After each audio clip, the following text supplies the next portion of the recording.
This video is a buster call. To find out more about how you can get me to do a personalized video on a topic of your choosing, head over to patreon.com/groundlinereview and scroll down to the Admiral tier. But for now, enjoy the video. Hello and welcome to the Grand Line Review, your source for everything One Piece. Today we are going to be investigating the realm of intrigue that exists within the One Piece world by focusing on some of the more curious questions that we've developed over the course of the series. Now, One Piece is certainly no stranger to lingering meta-mysteries. In fact, it's a key part of the addicting formula of the story, generally deliberately leaving us with more questions than answers. So we are going to take a look at some of the greatest questions of all. The criteria for this list is relatively simple. The mystery in question must not have an official explanation. I don't care what fan theories are out there or how much sense they make, which isn't generally often, but the most important thing is that we do not conclusively have an answer. Furthermore, a lot of the subject matter appearing here today can be spoken about for hours on end, but I won't be doing that. So if I fail to state literally every fact about a certain mystery, then just chill guys. Sadly, the intention of this video is not to solve said mysteries, but to present them. Also, all the mysteries on this list must be canon, because I'm not sure if there even are non-canon mysteries in One Piece, but if they do exist, I certainly don't care. But with that out of the way, let's begin. Welcome to the top 5 unsolved mysteries in One Piece. Number 5.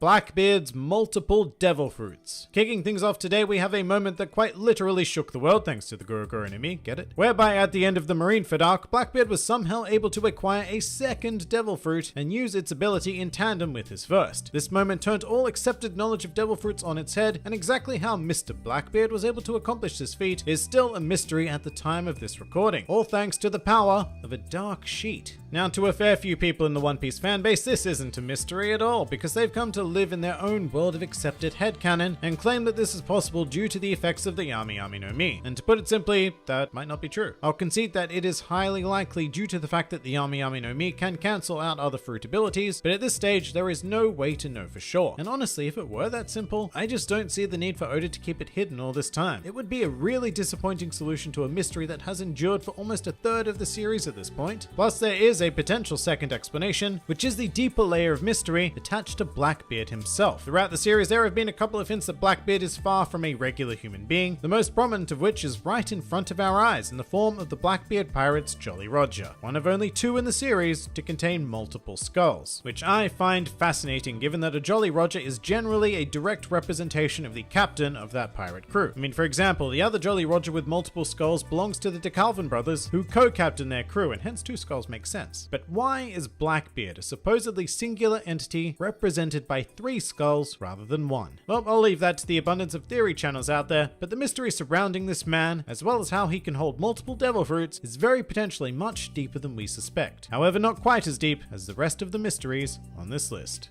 Number 4.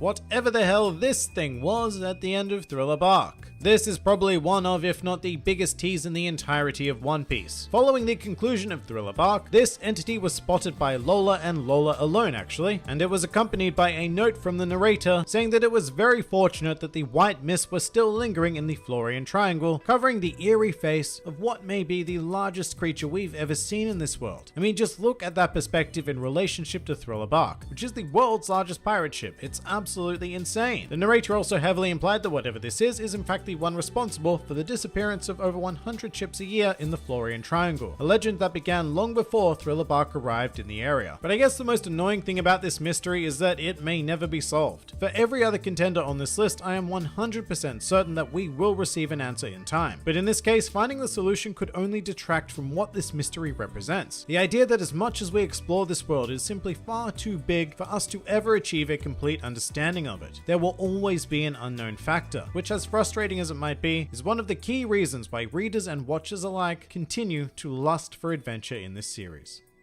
Number 3.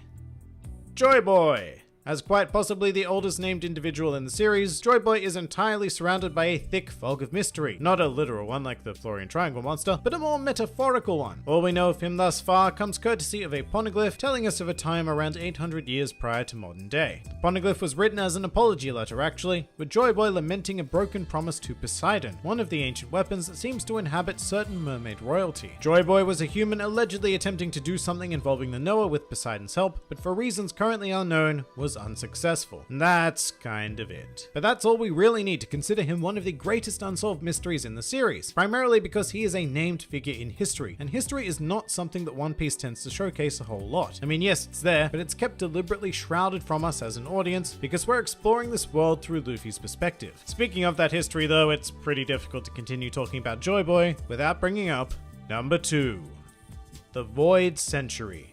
As the name implies, this is a space of roughly 100 years which occurred somewhere between 800 to 900 years prior to the current timeline. Very, very conveniently within Joy Boy's era. The problem is that there are almost no historical records of this period. As far as the world is concerned, these years just didn't happen. Although the true history of the world is engraved onto the 9 Rio poneglyphs, but finding them is an extraordinary effort to say the least. With that said, as an audience, we do know tiny bits and pieces, such as the existence of a great kingdom, which was destroyed by the 20 kingdoms that later amalgamated into the world government, signifying the end of the Void Century. With that sort of global dominance, it becomes an entirely reasonable thought that they could have rid the world of any evidence of the past century, but the pressing question is, why? What exactly do the world government and the Celestial Dragons have to hide? Whatever it is going to completely rock the One Piece world, and yet there is still one particular mystery that trumps it. Number 1. The Will of D. Alright, here we have the question that readers have been pondering ever since the beginning of the series. What does the D in Monkey D. Luffy stand for? And 20 years on, we still don't have much of an idea at all. If anything, the mystery has only intensified over the course of the series, as several other characters have popped up with this seemingly innocuous middle initial, including the former Pirate King Gold D. Roger, as well as the subject of the number 5 spot on this list, Blackbeard, aka Marshall D. Teach. With that said, there are most certainly characters within the world who at the very least know about the Will of D, although exactly how much they know is up for debate. At this stage, the individual who has provided the most information would be Don Quixote Rocinante, who revealed that this initial had been secretly inherited throughout history, and that in a certain land, which is probably referring to Marichois, those who bear this initial are considered the enemy of the gods, aka the Celestial Dragons. However, apart from the initial, the bearers of the D also share a couple of other common traits. Firstly, they are all highly subject to the machinations of fate. For better or worse, the actions of these characters seem almost out of their own control. However, in the worst case scenario, another curious trait pops up, whereby all of those subject to the Will of D die with a smile on their face. Very intriguing indeed, and certainly one of the most enduring unsolved mysteries in the series. And that pretty much does it for the top 5 unsolved mysteries in One Piece. If you enjoyed this video, then feel free to like, favorite, or subscribe. And if you are in any way keen on supporting this independent channel, then please do check out my Patreon, Discord server, or Twitter, the links to which are in the handy description below. And finally, please do comment with your own favorite unsolved mysteries in the series. This has been the Grand Line Review, and I'll see you next time.